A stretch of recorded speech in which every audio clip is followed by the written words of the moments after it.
Friends, నేను మీ మాది కృష్ణ. చాలా రోజుల తర్వాత నేను మళ్ళీ వీడియో అది చేస్తున్నాను. మాకు కొత్తగా రేషన్ కార్డు వచ్చిందండి. ఆ రేషన్ కార్డు ఎలా ఉంది, కార్డు టైప్ వచ్చింది. అది ఎలా ఉందని మీకు చూపించడానికి అయితే ఈ వీడియో చేస్తున్నాను. పాత రేషన్ కార్డు అండి ఇది. రేషన్ తీసుకునే వాళ్ళందరి దగ్గర ఉంటుంది. ఇది జిరాక్స్, కలర్ జిరాక్స్ అన్నది పాతది. కొత్తగా కార్డు అయితే వచ్చింది. సరే, ఏటీఎం కార్డు అయితే ఉన్నది. సింపుల్ గా చిన్నది, బాగుందండి ఇది. ఏటీఎం కార్డు స్ట్రాంగ్ గా ఉంది. రేషన్ కార్డులో హెడ్ ఎవరో వాళ్ళ ఫోటో ఇచ్చారు, కింద స్కానర్ కూడా ఇచ్చారు. స్కానర్ ద్వారా ఉపయోగం ఏంటనేది తెలియదు. ఇంకా మేము ఈ కార్డు ద్వారా రేషన్ అయితే తీసుకోలేదు. మేము ఆల్రెడీ రేషన్ తీసేసుకున్నాం. ఈ ఫ్రంట్ సైడ్ నెంబరు, వాళ్ళ పేరు, వాళ్ళ ఫోటో, వయసు, ఇందులో ఎంతమంది సభ్యులు ఉన్నారు అనేది ఫ్రంట్ సైడ్ ఉంది. మీకు బ్యాక్ సైడ్ కుటుంబంలో సభ్యులు ఎంతమంది ఉన్నారు అని చెప్పేసి బ్యాక్ సైడ్ ఉంది. వాళ్ళ పేరు, వాళ్ళ పుట్టిన తేదీ, ఇప్పుడు వాళ్ళ వయసు ఎంత అనేది కూడా ఇందులో ఉంది. అడ్రస్ కూడా ఇందులోనే ఉందండి బ్యాక్ సైడ్.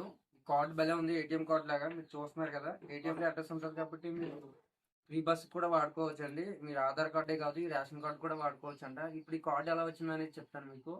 అంటే కార్డు అనేది వాళ్ళని అడిగి సచివాలయంలో ఇస్తున్నారన్నారు. మేము డైరెక్ట్ గా సచివాలయంలోకి వెళ్ళి అడిగాము. అడిగితే కుటుంబ సభ్యులు ఎంతమంది అయితే ఉన్నారో అందులో ఒకరు వెళ్ళి తంబేసాం. తంబేస్తే మాకు కార్డు అనేది ఇచ్చారు, చేతికి ఇచ్చేసారు. డబ్బులు అయితే ఏం తీసుకోలేదు.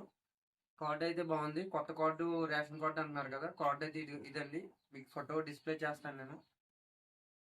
వెనకాల మీకు నెంబర్ కూడా ఇచ్చారు, టోల్ ఫ్రీ నెంబరు. ఏదైనా సమస్య ఉన్నా దీనికి ఫోన్ చేసి మనం మాట్లాడచ్చు. ఇది అన్ని ఏరియాలకి రాలేదండి, మా ఏరియాకి అయితే వచ్చింది. ఇంకా ప్రతి ఏరియా కూడా రావచ్చు, కొంచెం టైం పడుతుంది బహుశా. ఈ కార్డ్ కలర్ జిరాక్స్ తీసి పెట్టుకోండి. కార్డు పోతే మళ్ళీ ఇస్తారా లేదని అడిగాను, కాకపోతే వాళ్ళకి తెలియదంట. ప్రస్తుతానికి అయితే సమాచారం లేదన్నారు. మీరు ఎప్పుడైనా బస్సులో ట్రావెల్ చేసినప్పుడు పనిచేస్తుంది కలర్ జిరాక్స్ తీసి పెట్టుకుంటే. ఇదండి, ఈ వీడియోకి లైక్ చేయండి. లైక్ చేసి సబ్స్క్రైబ్ చేసి నాకు సపోర్ట్ చేయండి. ప్రతి వీడియో చూసి లైక్ చేసి సబ్స్క్రైబ్ చేసి నాకు ఎంతో సపోర్ట్ చేస్తున్నారు.